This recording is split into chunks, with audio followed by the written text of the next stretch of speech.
Iako ima čudnih slova, glagoljicu je, tvrde ova djeca, zabavno učiti. Radili smo glagoljicu na staklu, radili smo na drvetu i radili smo na kamenju, na tkanini.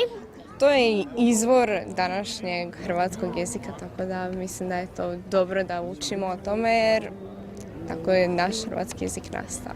Znam da su glagoljice stara slova koja su se koristila prije mnogo godina.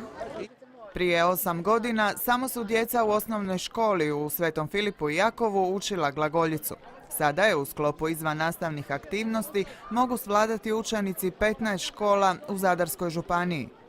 Važno je za njihov identitet i za njihovu povijest da znaju ipak da se ne dovedu nekad u neke nezgodne situacije kad se spomene glagoljica. Hrvatska uglata glagoljica je tip glagoljice koji je svojstven samo Hrvatima i prije 2 godine uspjeli smo se izboriti da čitanje, pisanje i tiskanje glagolicom je proglašeno nematerijalnom kulturnom baštinom Republike Hrvatske. Zahvaljujući ovim mudrim glavama, nema straha da će pasti u zaborav.